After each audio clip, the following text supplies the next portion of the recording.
बिस्मिल्लाहिर्रहमानिर्रहीम। चलें जी, हम आज अपना फर्स्ट डे जो उसकी डिस्कशन को स्टार्ट करते हैं। तो सबसे पहले तो I welcome you all guys, जिन्होंने इस बूट कैंप को ज्वाइन किया है और हमारे साथ इस जर्नी को कंटिन्यू करना है, इसके लिए अपना टाइम को स्पेयर किया है। तो थैंक यू आप सबका। आप सब ने अपना अपना टाइम जो है उसको इन्वेस्ट करने के लिए टाइम को स्पेयर किया। तो आप में से बहुत सारे लोग तो मुझे ऑलरेडी जानते हैं, चूँकि ज़्यादातर जो ऑडियंस है हमारी वो अब्बासी यूनिवर्सिटी से। बट वो लोग जो नहीं जानते, दैट इज़ कि आई एम असद हनीफ और आई एम लेक्चरर। और मुझे तकरीबन अब्बासी यूनिवर्सिटी में 10 साल हो गए हैं। मैं यहाँ प्रोग्रामिंग रिलेटेड कंप्यूटर साइंस जो डिपार्टमेंट है उसमें पढ़ा रहा हूँ।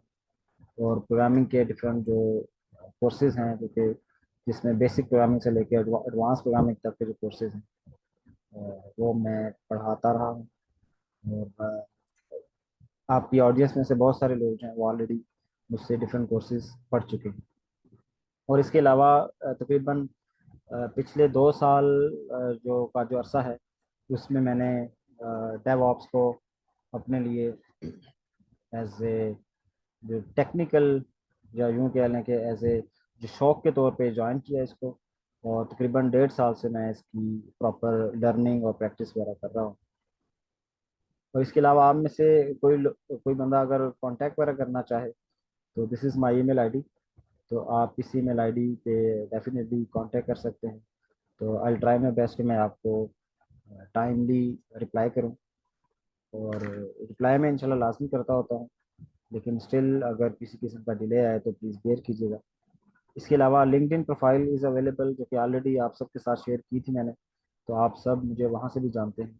और इसके अलावा गिट हब की और गिट लैब की जो रिपोजिटरीज हैं या जो उनके अकाउंट्स हैं, दे आर आल्सो अवेलेबल। तो आप अगर मेरी इन प्रोफाइल्स को भी विजिट करना चाहें तो यू कैन सी कि मैं किस तरह के प्रोजेक्ट्स पे काम कर रहा हूँ, ताकि आपको भी आइडिया हो कि चीज़ें कैसे चल रही हैं। और इंशाल्लाह आई रिकमेंड कि हम में से जितने भी लोग इस बूट कैंप को ज्वाइन कर रहे हैं वो एटलीस्ट ये जो 3 प्लेटफॉर्म्स हैं, जिसमें हमारा लिंक्डइन है, गिट लैब है और गिट हब है, इन सब पर हमारे अकाउंट्स इंशाल्लाह बनेंगे और हम बनाएंगे। जिन लोगों के हैं दैट इज़ वेरी नाइस, जिनके नहीं हैं उनसे भी मैं रिक्वेस्ट करूंगा कि वो इन चीज़ों को इनके अकाउंट्स बनाएं, और ताकि अपनी जितनी भी एक्टिविटीज़ हैं वो जहाँ परफॉर्म करें, अपने जितने भी प्रोजेक्ट्स हैं डिफरेंट, उनको जहाँ पब्लिश करें, ताकि जो दुनिया है वो आपके काम को देख सके। सबसे पहले तो ये कि ये जो बूट कैंप स्टार्ट करने का, जिस तरह मैंने बताया कि मैं तकरीबन 2 साल के अरसे से अपने शौक के तौर पे इस डेवऑप्स की दुनिया में मैंने ब्रेक डाउन किया हुआ है। और डिफरेंट चीज़ें मैं सीख भी रहा हूँ साथ साथ, और उनकी प्रैक्टिस भी कर रहा हूँ। तो ये सारा जो इनिशिएटिव था, ये open source foundation of Pakistan, जिन्होंने ऑलरेडी 2009 से जो कि इस्टेब्लिश हुई थी, और it is a non profit organisation, जिन्होंने अपना ये जर्नी स्टार्ट किया था 2009 में। और वो जो ओपन सोर्स सॉफ्टवेयर्स हैं और जो टूल्स हैं उनकी तशहीर कह लें या उनके यूजेज के लिए पाकिस्तान के अंदर काम कर रही है, जिन जो कि बेसिकली जिनका मेन जो फोकस है वो जो यूनिवर्सिटीज़ की ऑडियंस है, या जो हमारे आपकी तरह ग्रेजुएट्स हैं उनको टारगेट करना, ये डिफरेंट यूनिवर्सिटीज़ में विज़िट करना, और जो टीचर्स हैं और जो मैनेजमेंट है उनके साथ कोलेबोरेशन करना, और जो ओपन सोर्स टूल्स हैं उनको करकुलम के अंदर, जो कि आपकी डिग्री प्रोग्राम्स हैं उसके अंदर इंकॉर्पोरेट करने में अपना बहुत ज़्यादा किरदार अदा कर रही है, जो कि ऑलरेडी बहुत बड़ी बड़ी यूनिवर्सिटीज़ में भी इन्होंने विजिट किया। और मेरा भी चूँकि इनके साथ एक ताल्लुक है, तो बिल्कुल उन्हीं के इनिशिएटिव को आगे बढ़ाते हुए मैंने भी ये स्टेप लिया कि हम एक क्यों ना बूट कैंप जो है उसको प्रॉपर स्टार्ट करें। और ताकि जो हमारे स्टूडेंट्स हैं, जो लोग आगे अपने करियर को बेहतर करना चाहते हैं, वो भी इन इन चीज़ों का फ़ायदा उठा सकें। और इन प्लेटफॉर्म्स जो कि बाकी यूनिवर्सिटीज़ हैं जो कि इस प्लेटफॉर्म से फ़ायदा उठा रही हैं, तो हमारे लोग भी इनसे फ़ायदा उठाएं। तो आप इनकी वेबसाइट को भी विज़िट कर सकते हैं, और इनके लिंक्डइन और फेसबुक प्रोफाइल्स भी अवेलेबल हैं, जिससे आपको ये आइडिया होगा कि ये किस तरह की एक्टिविटीज़ में इन्वॉल्व हैं। ये डिफरेंट, जिस तरह मीटअप्स वगैरह होते हैं डिफरेंट, जिसमें ये टेक्निकल डिस्कशन होती हैं इंडस्ट्री से बहुत सारे ये लोग जो प्रोफेशनल्स हैं तकरीबन 10 10 15 15 साल, और बहुत सारे ऐसे केसेस हैं जिसमें तकरीबन 20 20 और 22 25 25 साल हो गए हैं लोगों को इसी डेवऑप्स की दुनिया में काम करते हुए। तो वो लोग भी वो आते हैं और अपने जर्नी को डिस्कस करते हैं और मोटिवेट करते हैं जो कि नई आने वाली ऑडियंस है। पिछले तकरीबन अरसे में, आई थिंक एक मंथ पहले, इनका इस्लामाबाद में मीटअप था। जिस तरह आपको आइडिया होगा, सॉफ्टवेयर टेक्नोलॉजी पार्क है I9, तो वहाँ एक मीटअप हुआ था जिसमें मैं भी उसमें शामिल हुआ था। और उसमें हमारी एक बहुत ज़बरदस्त बंदे के साथ गपशप रही। और मैं आगे अगली स्लाइड में आपको उनके बारे में बताऊंगा कि ये जो ओपन सोर्स फाउंडेशन है, जो जो स्टार्ट जिन्होंने की थी, एक्चुअली दैट इज़ माय गुरु। तो ये दो फेमस पर्सनालिटीज़ हैं जिनका ताल्लुक ओपन सोर्स फाउंडेशन से बहुत ज़्यादा है। इनमें एक तो लेफ्ट साइड पे जो आपको नज़र आ रहे हैं, मिस्टर सलीम रफ़ीक साहब हैं। ये चेयरमैन हैं OSFP के। तो जो कि ऑलरेडी, अगर इनकी प्रोफाइल अगर आप लिंक्डइन पे देखें, तो जो हमारी नादरा है, नादरा में ये CIO के ओहदे पे रहे हैं। तकरीबन 9 से 10 साल ये उधर उन्होंने जॉब काम किया है। तो अभी तक आपको नादरा में जितनी भी टेक्नोलॉजिकली जो इसमें रेवोल्यूशंस नज़र आई हैं, वो इन्हीं की वजह से हुई हैं कि इन्होंने ये जितने भी ई सर्विसेज नादरा प्रोवाइड कर रहा है, वो सारी की सारी इन्हीं के अंडर इनिशिएट हुई और इन्होंने ही उसको आगे स्टार्ट किया। और ये जो दूसरे हैं, mister Babar Zahoor, he is actually the founder of open source foundation of Pakistan, जिनको मैं अपना गुरु भी कहता हूँ। तो ये सारी जो बूट कैंप को स्टार्ट करने की मोटिवेशन है, वो इनकी तरफ से आई हुई है। और ये जो मेरे गुरु हैं, चूँकि ये बहुत सारे पूरे पाकिस्तान में तकरीबन बहुत सारे लोगों को, तकरीबन पिछले हिस्से में जिन्होंने बताया था कि तकरीबन 1 लाख लोगों को ये ऑलरेडी इस डेव से रिलेटेड टीच कर चुके हैं ऑल ओवर द वर्ल्ड। जिसमें ये बहुत सारी और कंट्रीज़ के लोगों को भी ये टेक्नोलॉजी सिखाते हैं, ताकि वो अपनी दुनिया में या अपने जो ऑर्गेनाइजेशन हैं उसके अंदर इसको यूज़ कर सकें। तो बेसिकली मैं भी चूँकि इनके साथ अटैच हूँ, ये मेरे दोस्त हैं, मेरे कुलीग भी हैं, और हम क्लास फेलोज भी हैं, तो इसलिए इनके साथ एक गहरा ताल्लुक है। बस उसी तरह उसी इनिशिएटिव को लेके हम चले हैं। तो जो ओपन सोर्स फाउंडेशन है, इसने एक्चुअली एक एम स्टार्ट किया था। तो ये बूट कैंप भी उसी एम की एक कड़ी है। तो बेसिकली हमारा भी ये जो इस बूट कैंप को स्टार्ट करने का और कंटिन्यू करने का मेन एम है, वो यही है कि इनका जो इनिशियल एम था, that is to train and make 10,000 Pakistanis as DevOps professionals who can earn a minimum of $1,000 per month. तो इनिशियली इन्होंने ये चीज़ अपने एम में रखी है। जाहिर है एम्स हमेशा एक स्टेप से स्टार्ट होते हैं और फिर वो आहिस्ता आहिस्ता ग्रो करते हैं।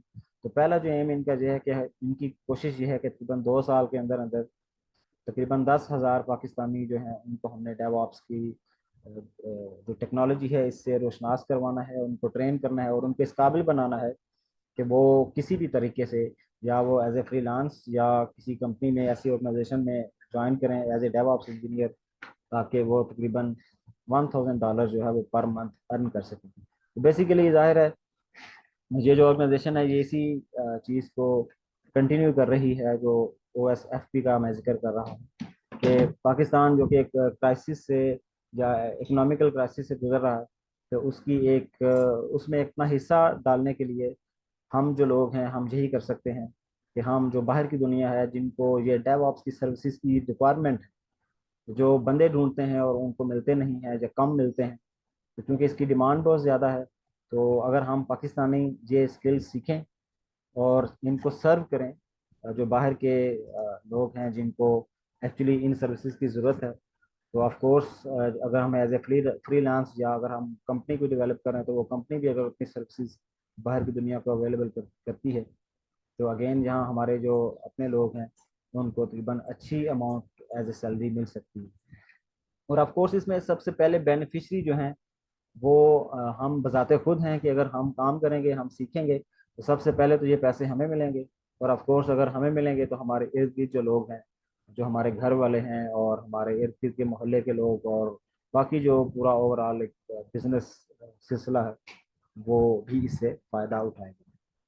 तो ये मेन एम है हमारे बूट कैंप का कि हमने तकरीबन अपना हिस्सा इस बूट कैंप से रिलेटेड, जिस तरह आप में से बहुत सारे लोगों ने इस पर ज्वाइन किया है, और इस इन 10,000 में से अगर हम जितने भी लोग हैं जो कि इसका हिस्सा हैं, इस बूट कैंप का हिस्सा, अगर हम भी इस 10,000 में से एक हों और हम भी डेवऑप्स की स्किल्स को सीखें और इसको कंटिन्यू करें, तो इंशाल्लाह हम भी अपना हिस्सा, ज़ाहिर है हमारी ज़िंदगी सबसे पहले बेहतर होगी, और फिर हम अपना पाकिस्तान में की इकोनॉमी में भी अपना हिस्सा ऐड कर सकते हैं। अच्छा, अब हम लर्निंग आउटकम्स की बात करेंगे कि अगर ये बूट कैंप हम कंटिन्यू कर रहे हैं और इसे बाय हार्ट करते हैं, तो ऐसे क्या लर्निंग आउटकम्स हैं जो कि at the end of this boot camp हमारे अंदर डेवलप हो जाने चाहिए या एट दिस हम हमें आ जाने चाहिए। तो first learning outcome is understand the basic concepts and principles of DevOps. कि हमें आइडिया हो जाए, कुछ लोगों को तो आइडिया होगा ऑलरेडी कि डेवऑप्स क्या है, लेकिन कुछ लोग जो कि फ्रेश हैं इस दुनिया में, तो उनके लिए हम जो बेसिक कॉन्सेप्ट्स और प्रिंसिपल्स हैं उनको, जो जो कि थ्योरेटिकल एस्पेक्ट्स हैं, उनको हम डिस्कस करेंगे और ये देखेंगे कि उनकी इम्प्लीकेशंस क्या है, कि वो किस तरह कंपनीज के अंदर जो डिफरेंट डेवलपमेंट और डिप्लॉयमेंट प्रोसेसेस है उसमें अप्लाई होते हैं और किस तरह वो उनको बेटर करते हैं। तो ये हमारा जो लर्निंग आउटकम है, this is mostly related to theoretical aspects of DevOps. जो हमारा सेकंड लर्निंग आउटकम है, that is related to the demonstrate proficiency in utilizing a range of version control system tools to manage and track the changes in software development projects। आप में से बहुत सारे लोग software development करते होंगे, अगर बहुत हाई लेवल पे नहीं तो एटलीस्ट यूनिवर्सिटीज़ के अंदर आपने छोटे छोटे डिफरेंट प्रोजेक्ट्स को तो डेवलप किया होगा और उनको डिलीवर किया होगा अपनी अपने टीचर्स तक, अपने जो भी कोर्सेज के एज ए टर्म प्रोजेक्ट्स। तो आपने देखा होगा कि सम टाइम अक्सर हमें जो एक बैकअप लेने का इशू होता है कि हम बैकअप प्रॉपरली नहीं ले पाते, और अगर एक हम प्रोजेक्ट डेवलप कर रहे हैं और उसमें हम थोड़ी सी चेंजेस कर दें और उन चेंजेस की वजह से पूरा प्रोजेक्ट हमारा ख़राब हो जाए, और वो वर्किंग जो पहले वर्किंग कर रहा था, लेकिन आपने थोड़ी सी उसमें चीज़ें ऐसे ही इम्प्रूव करने के लिए चीज़ें उसमें चेंज चेंज की, लेकिन वो चेंजेस जो है बजाय इम्प्रूव होने के वो चलते हुए सॉफ्टवेयर को बंद कर देती। तो इस तरह के जो प्रॉब्लम है वो हमें फेस करने पड़ते हैं, लेकिन एज ए यूनिवर्सिटी स्टूडेंट तो इसमें हम इतना ज़्यादा फोकस नहीं करते कि चलें खैर है, अगर ना भी चला तो कोई मसला नहीं है, हम कोड दिखा देंगे। लेकिन जब आप प्रोफेशनली काम करते हैं तो आप क्लाइंट को, जिसके लिए आप एक एप्लीकेशन डेवलप कर रहे हैं, वो तो ये एक्सपेक्ट नहीं करता कि आप उसे एक कोड बस दे दें जो कि ना चलता हो। वो तो एक वर्किंग एप्लीकेशन रिक्वायर करेगा कि भाई मैंने तो आपको पे किया है, मुझे वर्किंग एप्लीकेशन दें, और आप मुझे सिर्फ कोड दे रहे हैं जिसको अब मैं क्या करूँ। तो इस तरह की चीज़ों को, उन ऐसे प्रॉब्लम से बचने के लिए फिर हम एक वर्जन कंट्रोल सिस्टम, जो डिफरेंट टूल्स हैं, इनको यूज़ करते हैं ताकि इस तरह के प्रॉब्लम से हम बचे रहें। तो हमारा जो second learning outcome is related to version control system, जिसमें हम डिफरेंट वर्जन कंट्रोल सिस्टम को सीखेंगे और देखेंगे कि ये किस तरह काम करता है और इस पूरी डेवऑप्स की दुनिया में ये अपना कैसे रोल प्ले करता है। जो हमारा थर्ड लर्निंग आउटकम है, that is related to proficiency in utilising container run time environments to containerise and deploy application. तो इसमें हमारा जो फोकस है वो ये होता है कि कंटेनर रन टाइम इन्वायरमेंट्स होते हैं, इनकी अभी मैं डिटेल में नहीं जाऊंगा कि ये क्या होते हैं, क्योंकि ये स्लोली स्लोली जब हम कुछ चीज़ें डिस्क्लोज करेंगे आगे जाकर, डेवलपमेंट कुछ बेसिक डेवलपमेंट का जिक्र कर लेंगे, तो फिर हम देखेंगे कि अच्छा ऐसे क्या प्रॉब्लम्स आते हैं कि हमें कंटेनर रन टाइम इन्वायरमेंट्स की तरफ जाना पड़ता है।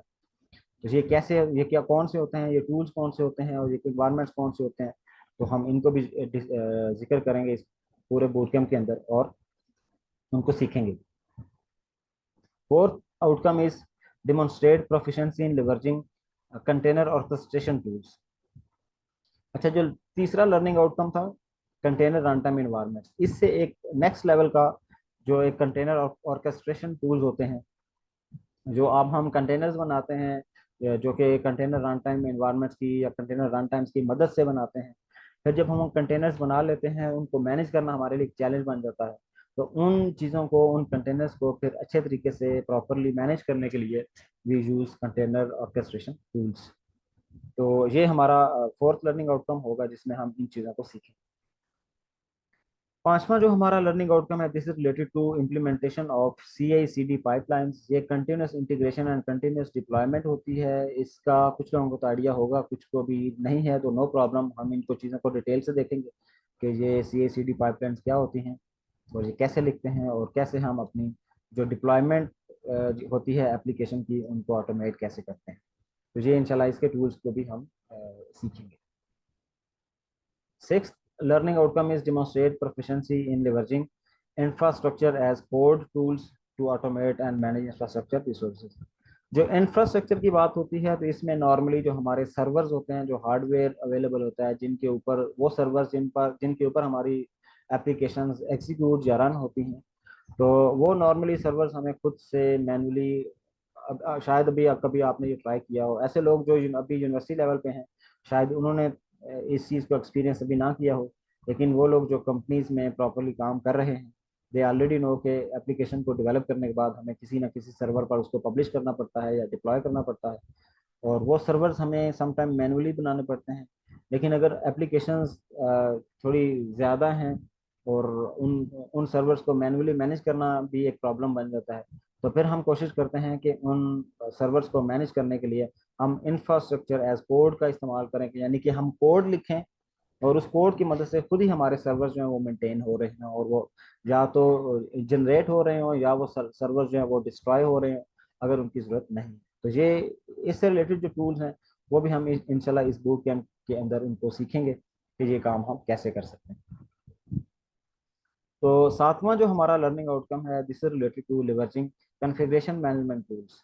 कन्फिग्रेशन मैनेजमेंट का मतलब यह है कि हमारे जो नॉर्मली जो सर्वर्स हैं, जिस तरह हमने कहा कि हम एक सर्वर, एक हार्डवेयर तो ले लेते हैं, उसको लेट से किसी भी तरीके से हम हार्डवेयर को मैनेज कर लेते हैं, और उस हार्डवेयर पे जाहिर है, अब जिस तरह लेट्स सपोज आप बिल्कुल फ्रेश एक लैपटॉप लें और उस लैपटॉप पे एक विंडोज़ ऑपरेटिंग सिस्टम के अलावा कुछ भी नहीं होता, लेकिन उस पर डिफरेंट एप्लीकेशंस को, डिफरेंट चीज़ों को प्रॉपरली रन करने के लिए जो always install different tools. For example अगर आपने कोई कोडिंग करनी है तो आप कोडिंग से रिलेटेड डिफरेंट जो कंपाइलर्स हैं या इंटीग्रेटेड डेवलपमेंट इन्वायरमेंट्स हैं उनको इंस्टॉल करते हैं ताकि आपका पूरा एक इन्वायरमेंट रेडी हो सके। अगर आपने किसी ने पाइथन की एप्लीकेशन चलानी हो तो वो पाइथन की लाइब्रेरीज वगैरह इंस्टॉल करेगा। C++ की चीज़ें चलानी हो तो वो C++ की जो लाइब्रेरीज हैं और उनसे रिलेटेड जो टूल्स हैं उनको इंस्टॉल करेगा ताकि वो कोड को प्रॉपरली लिख सकें और फिर एग्जीक्यूट कर सकें।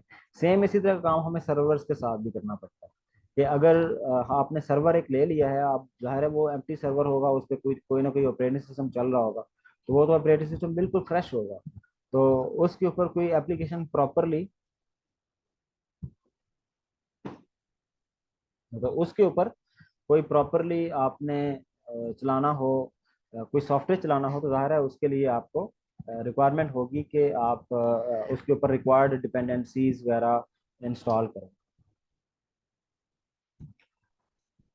तो ऐसा करने के लिए एक तरीका तो यह है कि हम मैनुअली उस पर इंस्टॉल करें, और दूसरा तरीका ये है कि हम किसी तरह खुद ऐसा कोई कोड ऐसा लिख सकें कि जो जिस कोड से हम कहें कि अच्छा ये है मेरे पास सेट ऑफ सर्वर्स हैं, एक सर्वर्स है या दो सर्वर्स हैं या 10 सर्वर्स हैं, और मुझे इन पर ये टूल्स इंस्टॉल करने हैं, तो ये ऑटोमेटिकली उन पर इंस्टॉल कर दे। तो बजाय इसके कि मैनुअली हम इंस्टॉल करें उन सर्वर्स पे डिफरेंट टूल्स, हम कोड की मदद से अगर वो टूल इंस्टॉल करेंगे तो हम उसको कॉन्फ़िगरेशन मैनेजमेंट टूल्स के कैटेगरी में लेकर आएंगे, और वो भी हम इंशाल्लाह इस कोर्स में सीखेंगे कि ये कैसे किया जाता है और इसको कैसे यूज़ करते हैं ताकि हमारा ये वाला जो काम है वो भी ऑटोमेट हो सके। जो एट्थ हमारा CL लर्निंग आउटकम है, this is related to utilising the monitoring tools. अब फॉर एग्जांपल आपने एप्लीकेशन को लॉन्च कर दिया, पब्लिश कर दिया और उसको लेट से छोड़ दिया, अब उसमें अगर किसी किस्म के प्रॉब्लम्स आते हैं, किसी वजह से वो चल नहीं पाती, इट्स सेल्फ एप्लीकेशन के अंदर कोई फ्लॉज थे या डिफेक्ट्स थे या बग्स थे, उनकी वजह से एप्लीकेशन यूज़र को उस एप्लीकेशन यूज़ करने में उसका बैड एक्सपीरियंस हो रहा है, तो तब भी एक प्रॉब्लम है।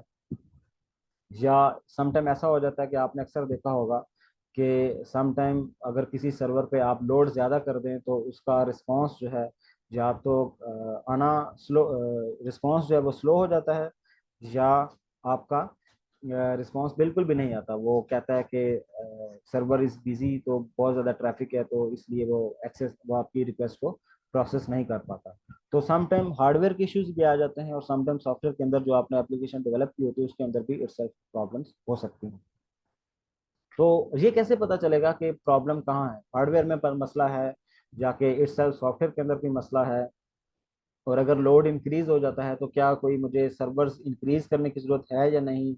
और अगर जो आपने सर्वर इंक्रीज कर दिए हैं, और फिर उनको क्या कब करना चाहिए? जिस तरह अक्सर आपने देखा होगा, द्रास जो है वो सितंबर के अंदर तकरीबन अपनी सेल लॉन्च करता है, जिसे सेल 11/11 वो कहते हैं।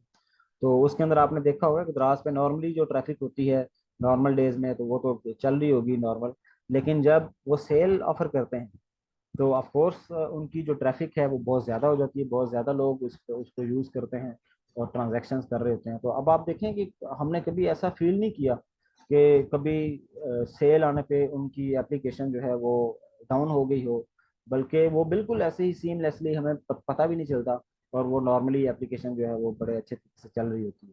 तो उसकी मेन वजह क्या है कि they are using monitoring tools, जिससे उनको आइडिया हो रहा है कि इससे हमारी एप्लीकेशन पर लोड कितना जनरेट हो रहा है, तो उसके अकॉर्डिंगली हमें सर्वर्स बढ़ाने चाहिए या कम करने चाहिए। तो वो सारे काम कर रहे होते हैं। तो हम भी देखेंगे इस बूट कैंप के अंदर कि हमारे वो कैसे कौन से टूल्स हैं जो कि मॉनिटरिंग के लिए इस्तेमाल हो सकते हैं, और उनमें से कुछ टूल्स जो हैं उनको हम इंशाल्लाह इस बूट कैंप के अंदर डिस्कस करेंगे, सीखेंगे। ओवरऑल पर्पस ये है कि हमारे जितने भी लर्निंग आउटकम्स हैं सिवाय फर्स्ट वन के, हमारे जो फर्स्ट के अलावा जो बाकी 7 लर्निंग आउटकम्स हैं, उन सब का ताल्लुक टूल्स यूजेस से है। तो हम डिफरेंट टूल्स का इस्तेमाल सीख रहे होंगे, और उन सब को हैंड्स ऑन करेंगे, और आप भी ज़ाहिर है मेरे साथ उसको प्रैक्टिस करेंगे। तो इंशाल्लाह आई होप कि आप लोग जो है वो इसको प्रॉपरली प्रैक्टिस करेंगे। जहाँ अगर तक किसी का कोई क्वेश्चन हो तो यू कैन आस्क। मैं इससे पहले कि हम अगली चीज़ें डिस्कस करें, तो आई कैन आंसर एनीथिंग। वैसे मेरा प्लान ये है कि हम जो जितने भी क्वेश्चन आंसर्स हैं वो हम लास्ट पे लें, आखिर पे ये मैं पूरा डिस्कस कर लूँ, उसके बाद हम क्वेश्चन आंसर सेशन स्टार्ट करेंगे। तो फिर उसमें आप प्रॉपरली जो भी आपके क्वेश्चन होंगे उनको मैं इंडिविजुअली डिस्कस करूँगा या आंसर करूँगा। तो आगे चलते हैं। अच्छा, अब यहाँ तक हमने डिस्कस कर लिया कि हमारा जो मेन एम है वो क्या है, हमारा मेन एम क्या है इस बूट कैंप को स्टार्ट करने का, और जो डिफरेंट लर्निंग आउटकम्स हैं वो कौन से हैं जो कि हम इस बूट कैंप से रिक्वायर्ड कर रहे होंगे, जो कि at the end of this boot camp हमारे अंदर डेवलप हो जाने चाहिए, जहाँ हम उन सब टूल्स को यूज़ करने के काबिल हो जाए। तो अब हम डिस्कस कर लेते हैं कि हमने कितने मॉड्यूल्स इसके अंदर डिवाइस किए हैं, कि ये इतने सेट ऑफ मॉड्यूल्स होने चाहिए, और उनमें क्या क्या कंटेंट्स हम डिस्कस करेंगे, ताकि आपको आइडिया हो जाए कि इस पूरे बोर्ड कैंप में हम कौन कौन से टूल्स और किस किस तरह की चीज़ों को डिस्कस करेंगे। तो सबसे पहला जो मॉड्यूल है, this is related to introduction to DevOps. तो जिसमें आपने देखा होगा कि हमारे पास एक सॉफ्टवेयर डेवलपमेंट लाइफ साइकिल होता है, और उस लाइफ साइकिल से में ज़ाहिर है आप एक सॉफ्टवेयर को डेवलप करने के पूरे फेजेस को डिस्कस करते हैं। तो हम उसको फॉर रिवीजन पर्पस हम उनको डिस्कस करेंगे, फिर हम देखेंगे कि what is development, development actually किसको कहते हैं, डेवलपमेंट्स की डिफरेंट टाइप्स क्या हैं, रोल ऑफ डेवलपर क्या है।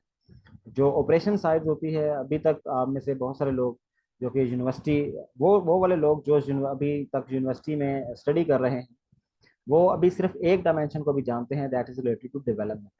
वो बहुत कम आप में से लोग ऐसे होंगे जो कि यूनिवर्सिटी में रहते हुए ऑपरेशंस वाली साइड देखते हैं। लेकिन आप में से वो लोग जो कंपनीज में जो ग्रेजुएट हो चुके हैं और कंपनीज में प्रॉपरली जॉब कर रहे हैं, तो दे ऑलरेडी नो के ऑपरेशंस वाला रोल क्या है, कि एप्लीकेशन डेवलप करने के बाद हम ऑपरेशंस की तरफ कैसे जाते हैं, और ऑफ कोर्स ये कितना इम्पोर्टेंट एक काम है। फिर हम देखेंगे कि कॉमन प्रॉब्लम्स कौन सी हैं जो कि फेस की जाती हैं ड्यूरिंग डेवलपमेंट में और ऑपरेशंस में, और फिर उन प्रॉब्लम्स को डेवऑप्स कैसे सॉल्व करता है, और जो एजाइल प्रोसेस मॉडल है वो क्या है, और जो हमारा डेवऑप्स का लाइफ साइकिल है वो कौन सा है। आपने शायद गौर किया हो, जब मैंने आपको वेलकम किया था तो उस टाइम एक इन्फिनिटी टाइप का साइन आपको नज़र आ रहा होगा उस स्लाइड पर। तो that is actually life cycle of DevOps. लेकिन हम उसको डिटेल में जिक्र करेंगे, डिस्कस करेंगे, एक एक फेज को डिटेल में देखेंगे, ताकि हमें क्लियरली आइडिया हो जाए कि डेवऑप्स एक्चुअली क्या है। फिर हम 7 C's ऑफ डेवऑप्स का जिक्र करेंगे, जो कि हार्ट ऑफ डेवऑप्स कह लें, कि जिसमें हम बहुत सारी चीज़ों को देखते हैं, और जो बहुत सारे जो टूल्स हैं जिनका हमने लर्निंग आउटकम्स के अंदर जिक्र किया है, उनको हम यूज़ करते हैं। जो सेकंड मॉड्यूल है, this is related to Linux. अच्छा, एक चीज़ बड़ी ध्यान में रखनी चाहिए कि जो डेवऑप्स है इसमें ज़्यादातर चूंकि पोर्शन जो कि एक हैवी पोर्शन होता है, that is related to operations. तो ऑपरेशंस का ताल्लुक लेट से सर्वर्स के साथ है। तो हमारे यहाँ जो 95% जो सर्वर्स हैं जो कि पूरी दुनिया में काम करते हैं, वो सारे लिनक्स बेस्ड हैं। तो इसलिए अगर हमें लिनक्स का इन्वायरमेंट या लिनक्स ऑपरेटिंग सिस्टम यूज़ करना आता है, तो दैट इज़ वेरी नाइस। क्योंकि हमने जितने भी आगे आने वाले वक्त में डोसी बूट कैंप के अंदर जितने भी सर्वर्स को हमने यूज़ करना है, they all will be Linux based. और उसमें कुछ यूबंटू बेस्ड हम सर्वर यूज़ कर लेंगे, कुछ डिफरेंट फ्लेवर्स होते हैं लिनक्स के, वो हम इसी मॉड्यूल के अंदर उनको डिस्कस करेंगे कि कौन कौन से हैं। और हम कौन सा यूज़ करेंगे, शायद यूबंटू है एक, उसको हम ज़्यादा प्रेफर करेंगे क्योंकि वो इजीली एक्सेसिबल है, यूजेबल है और इजी टू यूज़ है। तो एटलीस्ट हम हमारा हैंड्स ऑन उस पर हो जाए लिनक्स पे। तो हम देखेंगे ऑपरेटिंग सिस्टम क्या है, उसके रोल्स क्या हैं, टाइप्स क्या हैं। फिर एक वर्चुअलाइजेशन का कॉन्सेप्ट है, शायद आप ऑलरेडी जानते हो। कुछ वो लोग जिन्होंने ऑलरेडी मुझसे ये वाला कोर्स पढ़ा हुआ है, तो दे ऑलरेडी नो, लेकिन जिन्होंने नहीं पढ़ा, नो प्रॉब्लम, इसमें कोई घबराने की बात नहीं है। हम ये सारी चीज़ें बड़ी डिटेल में इसी बूट कैंप के अंदर इसको डिस्कस करेंगे और यूज़ करेंगे। तो वर्चुअलाइजेशन प्लेटफॉर्म्स कौन कौन से हैं उनको देखेंगे। फिर वर्चुअल मशीन्स क्या होती हैं और वर्चुअल मशीन कैसे सेटअप करते हैं वो देखेंगे। फिर हम जब उसको इंस्टॉल कर लेंगे और हमारे पास एक वर्चुअल मशीन अवेलेबल होगी, तो हम उसमें देखेंगे लिनक्स फाइल सिस्टम क्या होता है, कैसे यूज़ करते हैं, कमांड लाइन इंटरफेस क्या होता है जिसे CLI भी अक्सर बोलते हैं, तो वो क्या होता है, कैसे कैसे यूज़ करते हैं, बेसिक कुछ कमांड्स हैं उनको कैसे यूज़ करते हैं, पैकेज मैनेजर हैं कि डिफरेंट चीज़ें अगर हमने लिनक्स के अंदर इंस्टॉल या अनइंस्टॉल करनी हो तो वो कैसे करते हैं। फाइल एडिटर्स हैं, वो उनको उनको देखेंगे। इसमें ज़्यादा फेमस जो हैं, एक नैनो है और एक विम है। कुछ लोग वे भी यूज़ करते हैं, कुछ विम यूज़ करते हैं, ये एक दूसरे का जो विम है ये VI का एडवांस वर्जन है। तो हम नैनो और VI इन दोनों को देखेंगे कि कैसे यूज़ करते हैं, क्योंकि इंडस्ट्री के अंदर बहुत ज़्यादा यूज़ होते हैं। खासतौर पे जो VI और विम है ये बहुत ज़्यादा यूज़ होते हैं। तो इसी तरह लिनक्स अकाउंट्स एंड ग्रुप्स वगैरह क्या हैं, यूज़र परमिशंस क्या हैं, यूज़र्स क्या हैं, परमिशंस क्या हैं, इनको जिक्र करेंगे। फिर फाइल की ऑनरशिप्स और परमिशंस क्या होती हैं, इनको हम देखेंगे। जो पाइप्स हैं और रीडायरेक्ट्स हैं, ये क्या होते हैं, इनकी कमांड्स क्या होती हैं, कैसे यूज़ करते हैं, इनको देखेंगे। फिर नेटवर्क से रिलेटेड डिफरेंट कमांड्स हैं कि IP एड्रेसेस वगैरह देखना, नेटवर्क यूजेज देखना, और डिफरेंट चीज़ें जिनका ताल्लुक नेटवर्क से होता है वो देखना। इसी तरह टाइप ऑफ शेल्स शेल्स को देखेंगे, एक शेल क्या होते हैं, और एक शेल स्क्रिप्टिंग के नाम से एक चीज़ होती है, ये ज़्यादातर ऑटोमेशन के लिए इस्तेमाल करते हैं। तो शेल स्क्रिप्टिंग को देखेंगे, इनको सीखेंगे कि ये कैसे यूज़ की जाती है, ऑटोमेशन कैसे की जाती है। फिर इन्वायरमेंट वेरिएबल्स का कॉन्सेप्ट है, ये आप ऑलरेडी जानते भी होंगे। तो इनको हम देखेंगे कि लिनक्स में इसको कैसे यूज़ करते हैं। और एक SSH का कॉन्सेप्ट है, सिक्योर शेल। ये रिमोट मशीन्स को, मसलन आपके आपके पास एक अपना लैपटॉप है, आप घर पे बैठे हुए हैं और आपने एक सर्वर लिया है जो कि सर्वर आपसे दूर पड़ा हुआ है, तो आप उसे एक्सेस करना चाहते हैं, तो कैसे करेंगे। जो लिनक्स मशीन्स हैं वो SSH के जरिए एक्सेस की जाती हैं with the help of command line interface. तो इस यूटिलिटी को हम यूज़ करेंगे। फिर सिक्योर कॉपी है कि रिमोट मशीन पे अगर आपने अपना डेटा कॉपी करना तो फिर क्या करें, तो उसका भी एक तरीक़ाकार है। तो फिर इसी तरह हम वर्चुअल मशीन जो है उनकी मॉनिटरिंग का कमांड्स हैं वो देखेंगे कि हमारी जो वर्चुअल मशीन है उसका यूसेज कितना है, उस पर कैसे। नॉर्मली आप अगर विंडोज ऑपरेटिंग सिस्टम में देखें तो टास्क मैनेजर अक्सर आप ओपन करते हैं, तो जिसमें आपने देखा होगा, आप डिफरेंट यूजेस देखते हैं कि मेरी रैम कितनी यूज़ हो रही है, मेरी हार्ड डिस्क कितनी यूज़ हो रही है, और मेरा इंटरनेट कितना यूज़ हो रहा है। तो ये सब चीज़ें अक्सर आप मॉनिटर करते हैं। तो ये चीज़ें अगर हमने लिनक्स में मॉनिटर करनी हो तो हम कैसे करते हैं, इसके लिए डिफरेंट कमांड्स।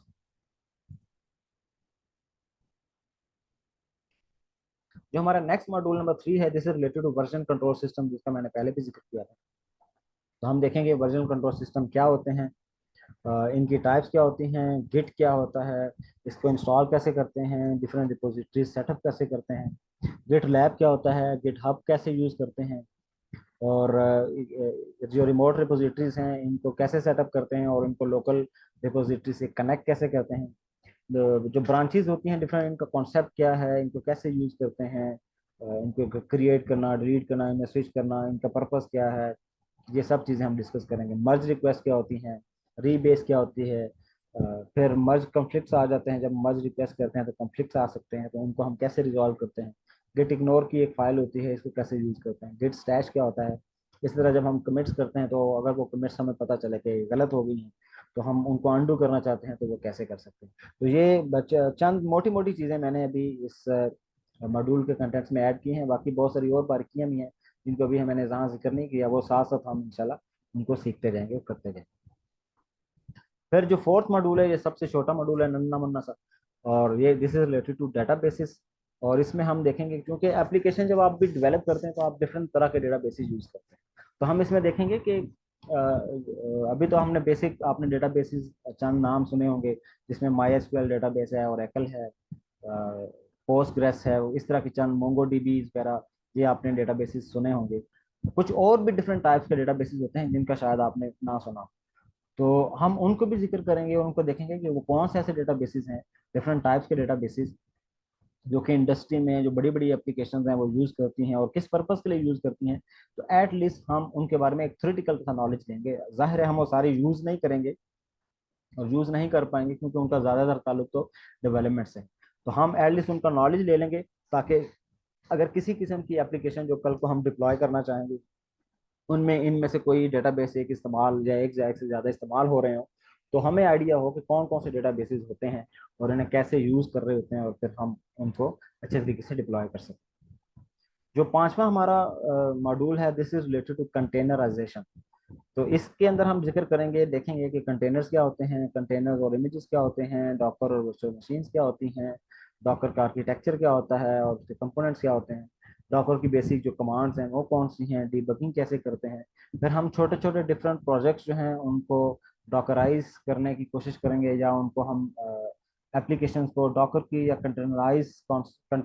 कंटेनराइजेशन के कॉन्सेप्ट को यूज़ करते हुए हम इनको डिप्लॉय करेंगे। फिर एक डॉकर फाइल होती है कि डॉकर फाइल कैसे बनाते हैं। लेट्स से ये असल में अपने इमेजेस बनाने के लिए यूज करते हैं, तो सबसे पहले तो हम देखेंगे कि डॉकर इमेजेस होते क्या हैं, बनाते कैसे हैं। फिर मल्टी स्टेज डॉकर फाइल्स होती है, वो कैसे बनाते हैं।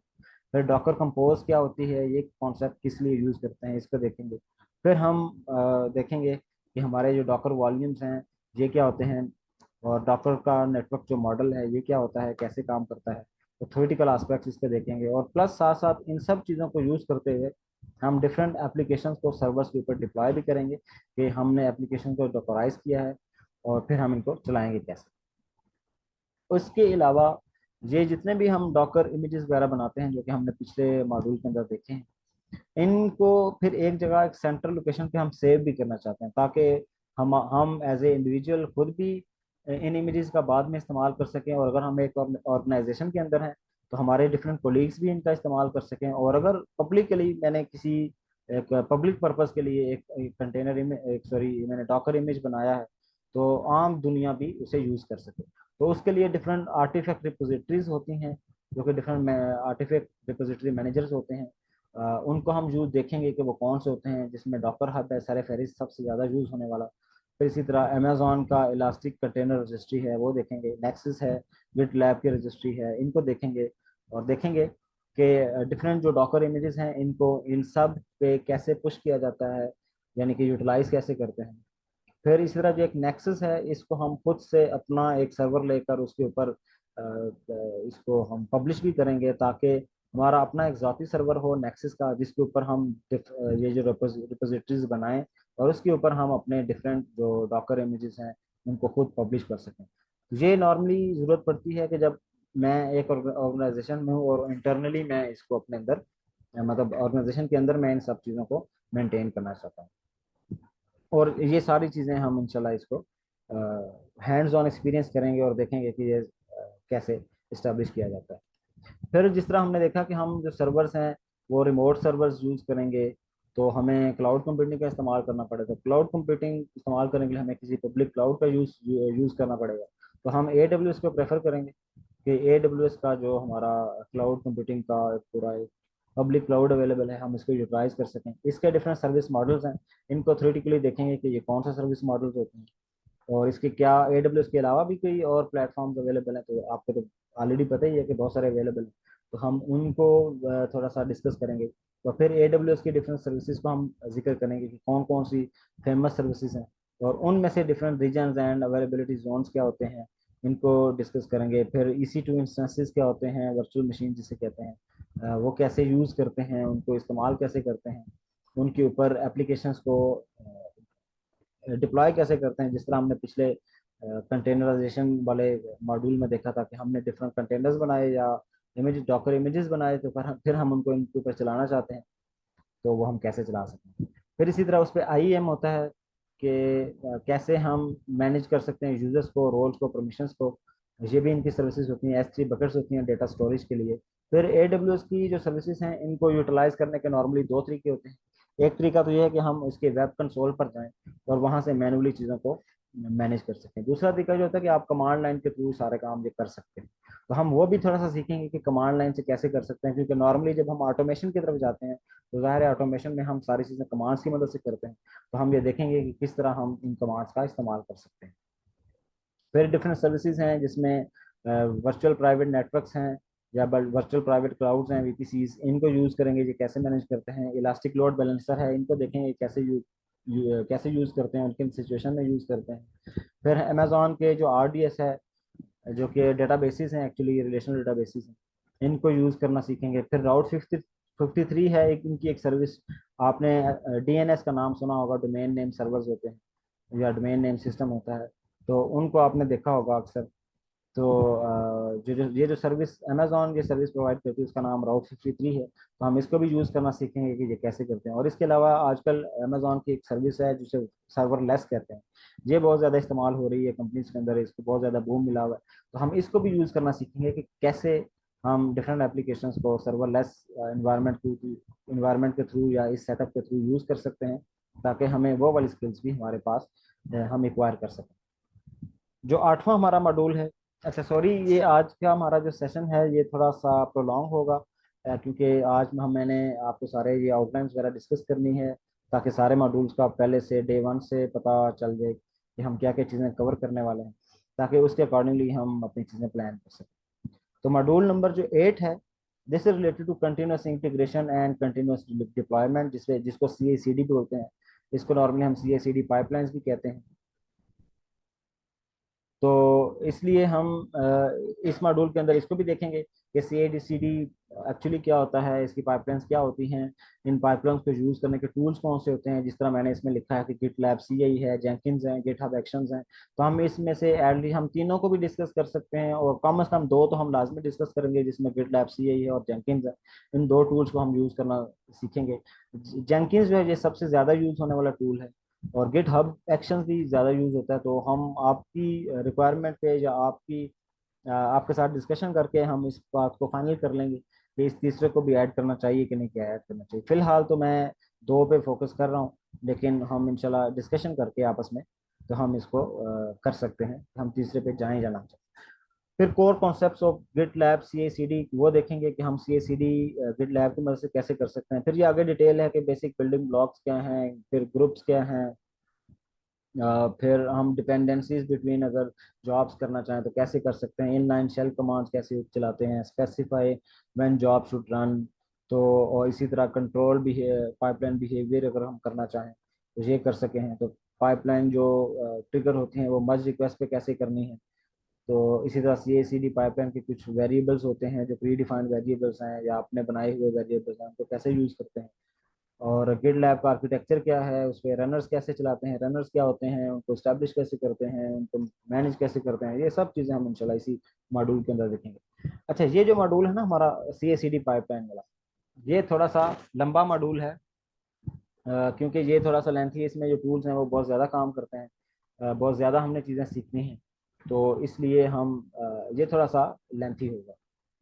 तो नेक्स्ट जो चीज़ें हैं कि जॉब एग्जीक्यूशन फ्लो क्या है, डॉकर एग्जीक्यूटर क्या है, रनर्स को कैसे चलाना है, और हम स्पेसिफाई कैसे कर सकते हैं कि हमारी कुछ जॉब्स हैं वो इस पर चलें, और इसी तरह सेल्फ मैनेज रनर्स कैसे बनाते हैं, और जिस तरह मैंने कहा था कि AWS की जो इसी टू इंस्टेंसेस हैं उनको कैसे यूज़ करेंगे कि अपने रनर्स बनाने के लिए, और इसी तरह हम जो रनर्स हैं उनके गिटलैब ग्रुप कैसे ऐड करते हैं। फिर हम इंशाल्लाह एक Node.js की एक एप्लीकेशन लेंगे जो कि ऑलरेडी किसी ने हमारे लिए बनाई हुई है, तो हम उस एप्लीकेशन को सिंपली यूज़ करेंगे कि कैसे हम उसके ऊपर ये CI/CD पाइपलाइन यूज़ कर सकते हैं, अप्लाई कर सकते हैं कि वो ऑटोमेटिकली सारा कुछ, सारे जो स्टेप्स हैं जो कि हम आने वाले वक्त में देखेंगे कौन कौन से स्टेप्स होते हैं, कौन कौन सी जॉब्स होती हैं जो कि एप्लीकेशन को प्रॉपरली डिप्लॉय करने के लिए चलाने होते हैं, तो उन सब को हम इस पर चला कर देखेंगे कि ऑटोमेटिकली ये कैसे होता है। फिर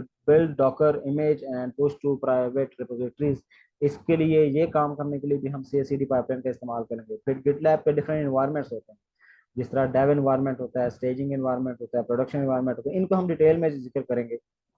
अगर अभी नहीं भी आइडिया तो कोई प्रॉब्लम नहीं है, इनको हम डिटेल से डिस्कस करेंगे कि डिफरेंट इन्वायरमेंट्स की क्या जरूरत पड़ती है और इनको स्टैब्लिश कैसे करते हैं।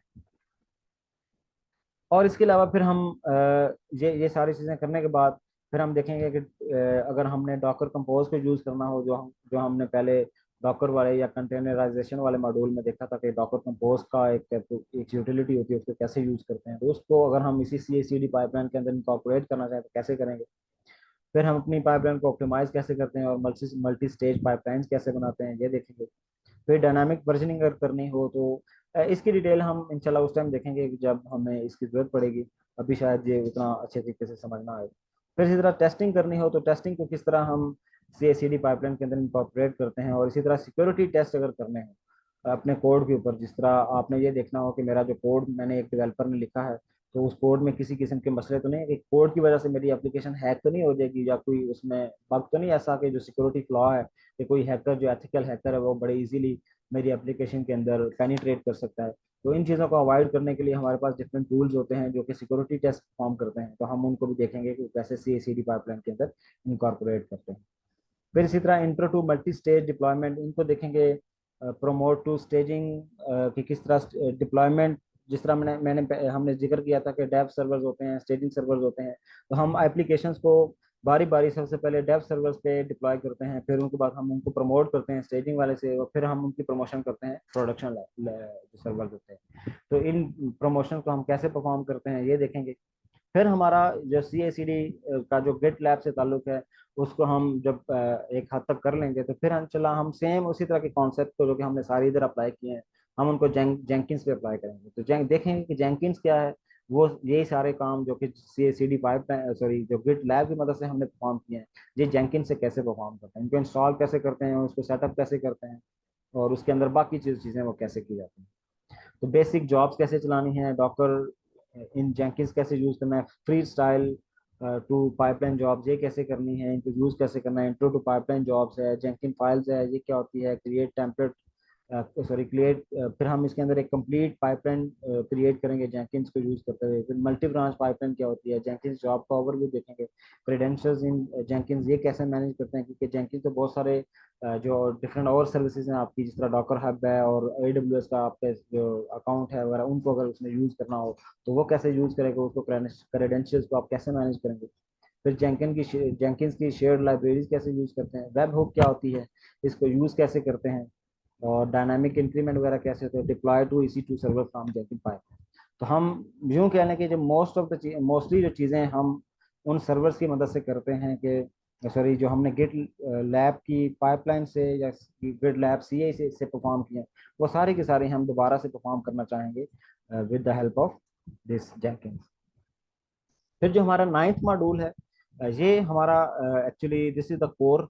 अभी तक जो हमने इससे पहले जितने मॉड्यूल्स पढ़े थे वो सारे इसकी वजह से पढ़े, यानी कि जितने भी पिछले 8 मॉड्यूल्स हैं वो असल में इस जो कंटेनर और ऑर्केस्ट्रेशन टूल्स हैं, जो कि कुबरनेटिस का नाम आपने सुना होगा और आपने देखा होगा इसकी बहुत ज़्यादा डिमांड है, तो ये सारी चीज़ें इसके लिए हमने देखी कि वो सारी हमारी ग्राउंड बिल्ड हो जाएगी, तो फिर हम देखेंगे कुबरनेटिस को कैसे यूज करते हैं, कंटेनर ऑर्केस्ट्रेशन एक्चुअली ये कॉन्सेप्ट क्या है, इसके अंदर क्या होता है, फिर इसके कौन कौन से टूल्स हैं, जिसमें डॉकर स्वार्म है, कुबरनेटिस है, ओपनशिफ्ट है, इनके बारे में हल्का सा डिस्कस करेंगे। और डिटेल में हम फिर जाएंगे कुबरनेटिस की डिटेल में, इसके आर्किटेक्चर क्या होता है, कंपोनेंट्स कौन से होते हैं, इनको सेटअप कैसे करना है, लोकल मशीन पे कैसे सेटअप करना है, अगर सर्वर पे जो AWS के क्लाउड है उस पर इनको सेटअप करना हो तो क्यूब एडीएम की मदद से हम इसको सेटअप कर सकते हैं। इसके लिए जो डिफरेंट फाइल्स हैं उनको कैसे हमने लिखना है, यूज़ करना है, जैमल एक फॉर्मेट होता है फाइल्स को लिखने का, वो भी हम सीखेंगे। फिर इसमें एप्लीकेशंस को डिप्लॉय कैसे करते हैं, नेम स्पेसिस क्या होती हैं, सर्विसेज के कॉन्सेप्ट क्या हैं, इंग्रेस क्या होता है, वॉल्यूम्स क्या होते हैं, कॉन्फिग मैप एंड सेक्टर्स क्या होते हैं, स्टेटफुल सेट क्या होते हैं, ये डिफरेंट जो कंपोनेंट्स हैं आपके कुबरनेटिस के, ये हम उनको जिक्र कर रहे हैं। तो ये सारे हम देखेंगे कैसे यूज करते हैं और इनको इस्तेमाल कैसे करते हैं। तो मैनेज कुबरनेटिस सर्विसेज क्या होती हैं कि एक तो ये ना कि हमने जो अपना सेटअप है, जो क्लस्टर आप कुबरनेटिस का क्लस्टर है, जो पूरा मैकेनिज्म हमने अपने पास लोकली या किसी सर्वर पे खुद इस्टेब्लिश किया है, तो ये नॉर्मली हमारे जो डिफरेंट जो क्लाउड प्रोवाइडर्स हैं वो ऑलरेडी ये सारा कुछ ये क्लस्टर्स बना के हमारे लिए पहले से मेंटेन करके रखे हुए हैं, तो हमें जस्ट वो यूज़ करना होता है। लेकिन जाहिर है वो ज़्यादा उनकी कॉस्ट ज़्यादा होती है, तो इसलिए फिर हम प्रेफर कर लेते हैं कि अच्छा अपना अपना मैनेज कर लें। जाहिर है कुछ इसमें भी फ़ायदे हैं, कुछ उसमें फ़ायदे हैं, तो उनके प्रॉज एंड कॉन देखेंगे कि अपना इस्टेब्लिश करने के फ़ायदे और नुकसान क्या हैं, और अगर मैनेज सर्विसेज यूज़ करते हैं तो वो कौन से हैं। तो AWS की मैनेज सर्विसेज भी हम देखेंगे और किसी और क्लाउड की भी सर्विसेज देखेंगे ताकि हमें आइडिया हो जाए कि कैसे यूज़ करना है। तो हेल्म एक पैकेज मैनेजर है फॉर कुबरनेटिस, इसको यूज करेंगे। हम चार्ट्स कैसे बनाते हैं, ये जो ऑलरेडी लोगों ने बनाए हुए हैं उनको यूज कैसे करना है, जो हम अपने बना सकते हैं ये कैसे यूज कर सकते हैं, अपने कैसे बनाने हैं, deploying images in Kubernetes from private Docker repository, ये कैसे हमने करना है। कुबरनेटिस ऑपरेटर्स क्या होते हैं, इनको कैसे यूज करना है, हेल्म और ऑपरेटर्स इनका आपस में हम एक कंपैरिजन सा देखेंगे और इनका डेमो वगैरह देखेंगे कि कैसे करते हैं। फिर अगर हमने सिक्योरिटी वगैरह मेंटेन करनी है क्लस्टर के अंदर, जो कुबरनेटिस का क्लस्टर मेंटेन किया है, तो उसके लिए हम एक आर बैक का कॉन्सेप्ट है वो यूज करते हैं। फिर हम आजकल एक बहुत ज़्यादा एक बज़वर्ड यूज होता है माइक्रो सर्विसेज। जो लोग ऑर्गेनाइजेशन के अंदर जॉब करते हैं they already know it very well कि हमारी जितने भी मॉडर्न एप्लीकेशंस हैं वो माइक्रो सर्विसेज की तरफ जा रही हैं और हम इनको यूज़ कर रहे होते हैं। तो हम ये देखेंगे कि माइक्रो सर्विसेज कुबरनेटिस पे कैसे यूज़ करते हैं, इनको डिप्लॉय कैसे करते हैं, और उनकी सिक्योरिटी वगैरह का कैसे ख्याल रखते हैं। फिर माइक्रो सर्विसेज को डिप्लॉय करने के लिए हम हेल्म चार्ट अगर डेवलप करना हो तो ये कैसे करेंगे, और इसी तरह डिप्लॉय करेंगे माइक्रो सर्विसेज को विद हेल्म फाइल। तो ये कुछ कॉन्सेप्ट्स हैं जिनका ताल्लुक कुबरनेटिस से है, तो हम इनको जिक्र करेंगे। फिर हम मॉड्यूल 10 के अंदर जो हमने मॉड्यूल नंबर पिछला 9th है और उससे पिछला जो 8 था, इस जो CI/CD पाइपलाइन थी, CI/CD पाइपलाइन और कुबरनेटिस के अंदर जो हमने चीज़ें सीखी थी, इन कॉन्सेप्ट्स को हम मर्ज करेंगे और इनको देखेंगे ये क्या होती हैं। इन पे मैं ज़्यादा फोकस नहीं करता क्योंकि ये चीज़ें हम फिर डिटेल में उस टाइम जिक्र कर लेंगे। बस एक नज़र आप देख लें कि CI/CD पाइपलाइन को हम माइक्रो सर्विसेज के साथ कैसे यूज़ करेंगे, जिसमें माइक्रो सर्विसेज जब हम डिप्लॉय करते हैं तो हम मोनोरेपो और पॉलीरेपो का जिक्र करते हैं, और ये क्या होती हैं इनको हम इंशाल्लाह उस टाइम डिटेल में चेक करेंगे। और फिर हम देखेंगे कि जो मैनेज सर्विसेज हैं, जो कंटेनर सर्विसेज हैं, जैसा मैंने पहले भी कहा कि कुबरनेटिस के लिए मैनेज सर्विसेज होती हैं, तो वो कौन कौन से हमारे पास ऑप्शंस अवेलेबल हैं उनको हम देखेंगे। तो हम उनमें से दो ऑप्शंस को यूज़ करेंगे जिसमें डिपेंडिंग ऑन हमारे बजट, तो हम देखेंगे क्योंकि ये पेड सर्विसेज होती हैं तो हम अपने बजट को देखते हुए देखेंगे कि इनमें से कोई एक यूज़ कर लें या दोनों यूज़ कर लें। तो उसमें एक डिजिटल ओशियन एक हमारा क्लाउड है, वो उसकी मैनेज सर्विसेज हैं वो देख लेंगे, उनको यूज़ कर लेंगे। और इसी तरह हमारे AWS का EKS क्लस्टर होता है, इसको हम देखेंगे कैसे मैनेज यूज़ करते हैं, और इसमें हम ऑटो स्केलिंग देख लेंगे। और एक सर्विस होती है फारगेट की, ये कैसी होती है, इसको कैसे यूज़ करते हैं, ये हम इंशाल्लाह देखेंगे AWS पे। और इसके अलावा और भी बहुत सारी चीज़ें हैं कि हम जेंकिंस को और CI/CD पाइपलाइन जो गिट लैब एंड जेंकिंस इनको मिक्स करके हम कैसे इन मैनेज सर्विसेज का इस्तेमाल करके अपनी एप्लीकेशन को डिप्लॉय कर सकते हैं। फिर हम आगे आ जाते हैं जो मॉड्यूल नंबर 12 है। This is related to Terraform. ये एक बहुत फेमस टूल है जिसको अक्सर हम इंफ्रास्ट्रक्चर एज कोड कहते हैं। जैसे मैंने आपसे पहले कहा था कि अपने जो सर्वर्स हैं उनको इस्टेब्लिश करने के लिए, उनको बनाने के लिए और उनको डिस्ट्रॉय करने के लिए हम कोड का इस्तेमाल करते हैं। तो टेराफॉर्म असल में वो टूल है जो हमें ये सारा कुछ करने में हेल्प करता है। तो इसमें हम देखेंगे कि टेराफॉर्म यूज़ कैसे करना है और इसको इस्तेमाल कैसे करेंगे, प्रोविजनिंग कैसे करेंगे डिफरेंट सर्वर्स की, बहुत सारे इसमें डिटेल है जो अभी शायद उसको इतना डिटेल में जिक्र करने की जरूरत नहीं है। बस ये देखेंगे कि अगर हमने अपने जो सर्वर्स हैं डिफरेंट, जो क्लाउड प्लेटफॉर्म्स हैं उन पर बनाने हों, अपने सर्वर्स बनाने हों, तो हम कोड लिखेंगे वो कैसे हमारे लिए सर्वर्स बनाएंगे भी और फिर उनको डिस्ट्रॉय भी करेंगे। तो this is related to infrastructure as code, जो कि टेराफॉर्म का टूल यूज करेंगे। फिर इसी तरह जैसे मैंने जिक्र किया था उस टाइम, कॉन्फ़िगरेशन मैनेजमेंट हमें करनी होगी कि हमारे जो सर्वर्स हैं उन सर्वर्स पे अगर डिफरेंट एप्लीकेशन के लिए डिपेंडेंसीज इंस्टॉल करनी होगी, तो फिर वो हम कैसे इंस्टॉल करेंगे, या तो हम मैनुअली करेंगे या हम किसी टूल का सहारा लेंगे।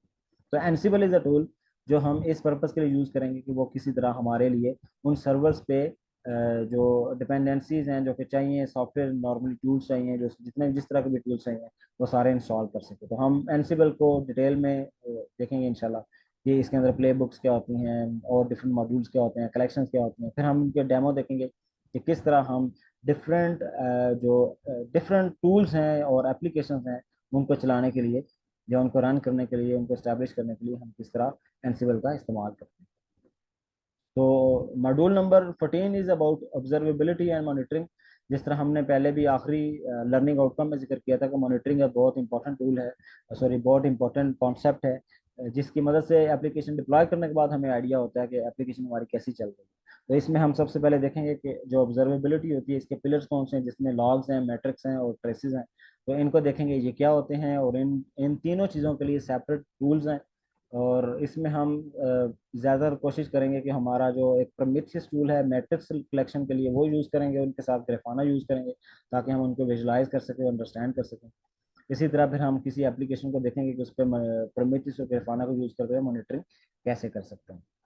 और फिर इसी तरह माइक्रो सर्विसेज की मॉनिटरिंग कैसे करते हैं। फिर एक जेगियर के नाम से एक टूल होता है जो कि ट्रेसेस को मैनेज करने के लिए यूज़ किया जाता है, तो फिर हम उसको भी इंशाल्लाह देखेंगे कैसे यूज़ करते हैं। इसके अलावा कुछ ऑप्शनल टूल्स भी हैं जिसमें क्यूब कॉस्ट है, रोबस्टा है, पिक्सी है एंड डेटाडॉग है। ये भी डिफरेंट मॉनिटरिंग टूल्स हैं। ये हम टाइम पे डिपेंड करेगा कि अगर हमारे पास टाइम हुआ तो हम इनको डिस्कस करेंगे, अदरवाइज हम इनको स्किप कर सकते हैं। तो ये दो जो टूल्स हैं प्रोमीथियस एंड ग्रिफाना है प्लस जो जेगियर है, अगर ये यूज़ कर लेंगे तो हमारे लिए इनफ है कि हम किसी तरह की भी एप्लीकेशन की मॉनिटरिंग परफॉर्म कर सकते हैं।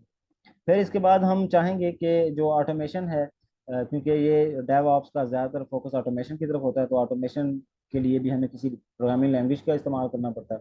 तो हम पाइथन को थोड़ा सा देखेंगे कि पाइथन की कुछ बेसिक्स हैं, उनको सबसे पहले सीख लेंगे। बहुत सारे लोगों को ऑलरेडी आती होगी, अगर आती होगी तो बेस्ट है, नहीं आती होगी तो हम उनको डिस्कस कर लेंगे। तो फिर हम उसको देखेंगे कि ये किस तरह इस डेव ऑप्स के इन्वायरमेंट में पाइथन का इस्तेमाल किया जाता है, कि डिफरेंट जो ऑटोमेशन टूल्स हैं, सॉरी डिफरेंट जो टास्क हैं उनको ऑटोमेट कैसे किया जाता है, डिफरेंट पैकेजेस हैं, पाई पी एल है और पिप है, इनको कैसे इस्तेमाल करेंगे फिर।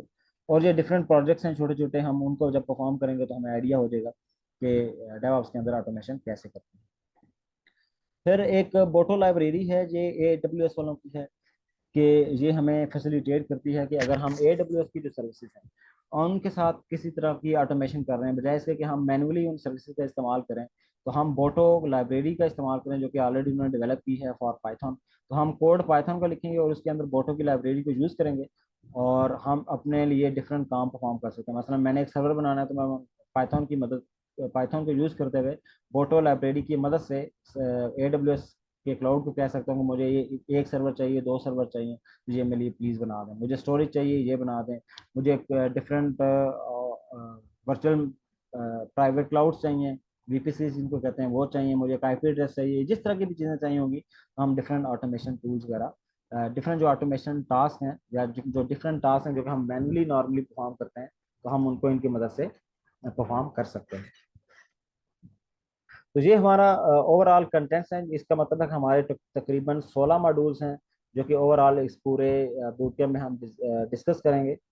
तो हमारी जो मेथोडोलॉजी नॉर्मली होगी वो यही होगी कि हम थ्योरेटिकल थ्योरी को डिस्कस करेंगे और साथ फिर हम उसका प्रैक्टिकल करेंगे। तो यही हमारा सिलसिला चलता रहेगा कि थ्योरी एंड प्रैक्टिकल। और ये इंशाल्लाह यूँ कह लें कि ज़्यादा ज़्यादा जो परसेंटेज है वो हमारी प्रैक्टिकल होगी और कम जो परसेंटेज है वो थ्योरी की होगी। तो हम ज़्यादा हैंड्स ऑन पे बिलीव करते हैं, तो इसलिए हैंड्स ऑन काम काफ़ी ज़्यादा होगा जिसमें आपको भी हेल्प मेहनत करनी होगी, और इंशाल्लाह मैं भी मेहनत साथ साथ करूँगा। दूसरा ये कि सेशन की जो टाइमिंग्स है नॉर्मली हम 9 बजे, तो टाइम है 9 to 10, हम इसको नॉर्मली रखेंगे कि कोशिश करेंगे कि 10 तक हम इसको वाइंड अप करें। आज चूंकि थोड़ा सेशन लंबा हो गया, उसकी वजह यह थी कि आज हमने कंटेंट्स को जिक्र करना था, और अभी भी मैंने बहुत ज़्यादा फास्ट उसको जिक्र किया है टाइम को ऑप्टिमाइज करने के लिए, लेकिन स्टिल हम अपने टाइम से थोड़ा सा अप चले गए, तो कोई बात नहीं। तो नॉर्मली हम मंडे टू फ्राइडे मिला करेंगे 9 बजे, कोशिश किया करेंगे कि हम जल्दी मीटिंग को ज्वाइन कर लें ताकि हमारा टाइम आगे जाने से बच जाए। और वंस अगेन मैंने जैसे आपको ऑलरेडी भी 2-3 दफ़ा रिमाइंड करवाया हुआ था कि जो हमारा ये पूरा बूट कैंप है, इसका जो ड्यूरेशन है वो 7 to 8 मंथ्स है।